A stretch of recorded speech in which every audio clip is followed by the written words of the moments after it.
If Mohammad ZARIF came to Baghdad to clarify where Iraq stands in the ongoing tension between the US and Iran, Iraq's foreign minister seems to have given him an answer.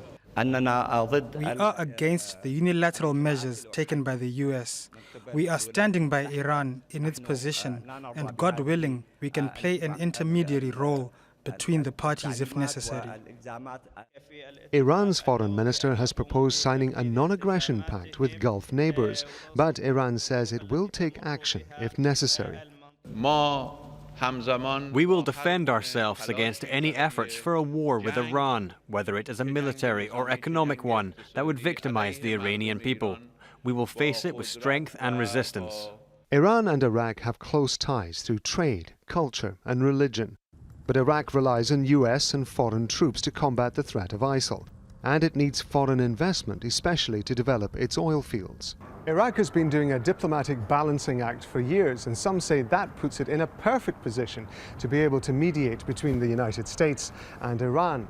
But to do it successfully, like most negotiations, it has to be seen not to take sides. There are also fears that some Shia armed groups in Iraq, who are allied to Iran, might decide to upset that balance. They might decide to take their own action, their own initiative against US assets in Iraq. Iraqis filled Tahrir Square in the heart of Baghdad on Friday, demanding that their government put Iraq's safety first and that their country should be at the center of talks to find a solution. Iraq has become a bridge where meetings have been held at the Iranian embassy with European diplomatic missions. And it's taken the decision to start talks with moderate countries affected by the situation, to lobby the United States and Iran to try to extinguish the fires of war. Iraqis may need more evidence to convince them that they won't be dragged into an unwanted conflict.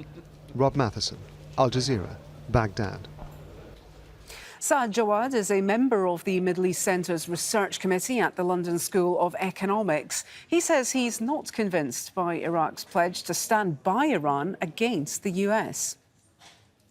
The influence of Iran, the presence on the ground is for Iran. The power on the ground is for Iran and not for the United States. This is the mistake of the United States, of course, since 2003. They let the door open for the Iranians to infiltrate Iraq and to strengthen their position while they were busy doing other things.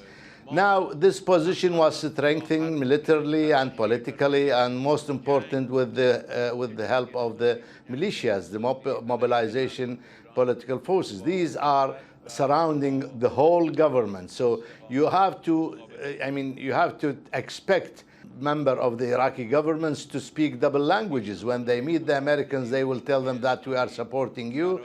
But when they meet the Iranian representatives, they will tell them that we are backing you. So this is because they fear the influence of these militias around them. The government, entirely, I should say, Prime Minister, President of the Republic, and the Speaker of the Parliament are all their affiliation are towards the United States. Sorry, even the Foreign Minister is that. But regarding the fact that he is talking while the Foreign Minister of Iran standing beside him, he tends to give such a speech, such a talk, such a warning. But I think if anything happens, the Iraqi government will stand on the side of the United States.